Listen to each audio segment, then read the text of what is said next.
If you can survive here, you can survive anywhere. This Central American jungle is unforgiving, from humidity to hurricanes and the animals found in between. The British Army sends its soldiers to Belize to learn how to survive, live and fight in a jungle. This is why soldiers come to Belize. There's thick canopy and dense foliage. But how do you survive fighting in the jungle?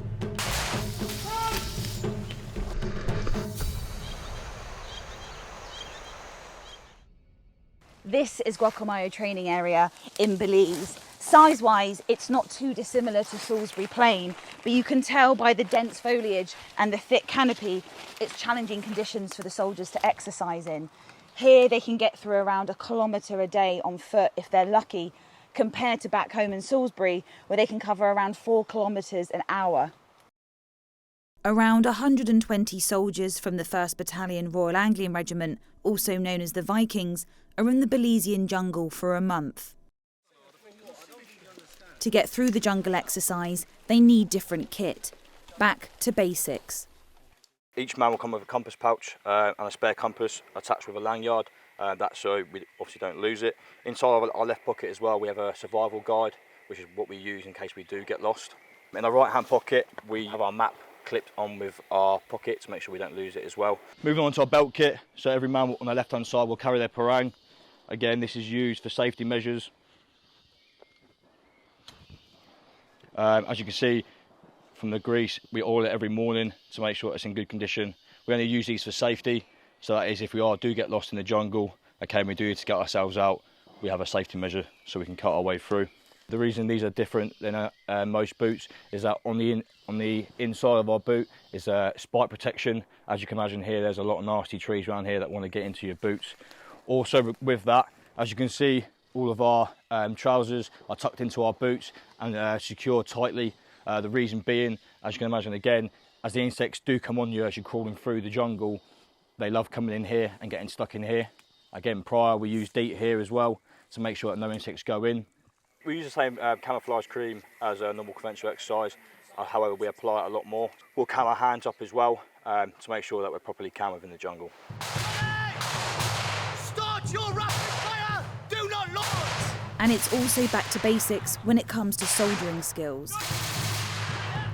The tactics that we employ in the jungle are different to those we might employ on Salisbury Plain, for instance. Because the jungle is so much thicker, we use a much higher rate of fire when in contact with the enemy. When it comes to our tactics, it's much harder to communicate with each other. The radios are far less effective, so we rely an awful lot on hand signals and moving silently at night. The very basic skills here are some of the most important ones that we're assessed on and are really tested on out here. Just being able to survive in the jungle and look after yourself and your kit is one of the most important skills. For most of these Vikings, it's the first time in their lives they've seen a jungle. It has been a massive shock.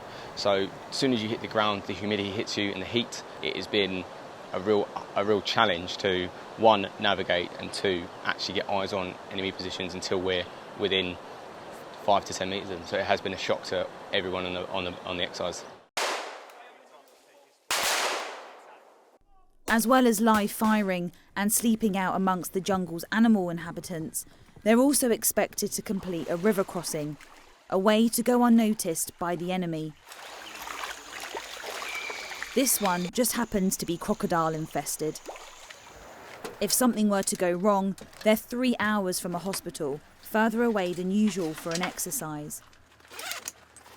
So we've had a lot of infected scratches and bites, which we've treated, but we've also had some quite unusual bites and lesions of the skin, such as leishmaniasis and botfly, where the fly actually leaves the larva in the skin to grow, which is rather unpleasant.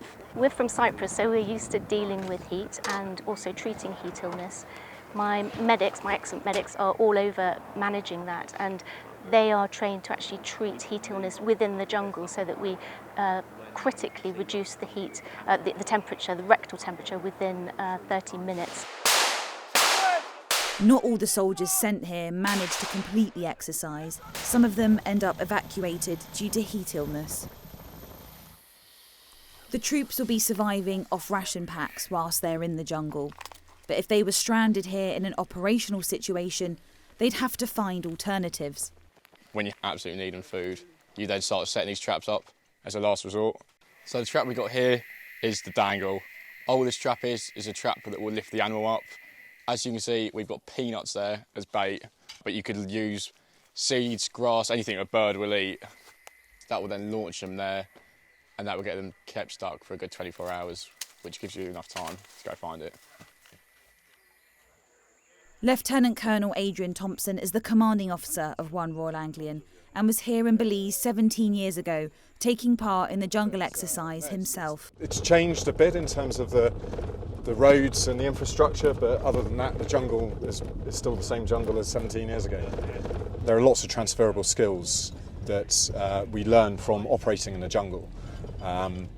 And whilst, you might go to another country and the humidity, the climate won't be anywhere near as oppressive as operating in the jungle, all of the skills that the soldiers will have picked up here are absolutely transferable. Belize is one of the land regional hubs that the Army's set up from the integrated review and under Future Soldier, and the intention is to continue to use this for expeditionary training for up to company size and the ability for a company to be able to plan and deliver its own training.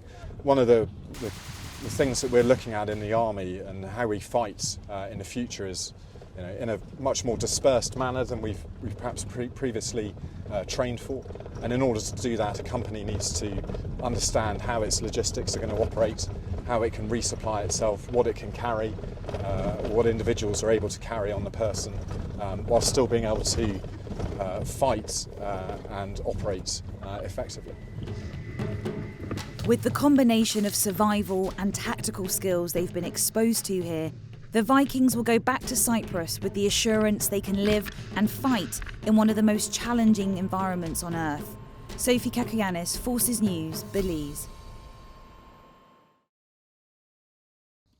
If you enjoyed this video, don't forget to like and subscribe to our channel.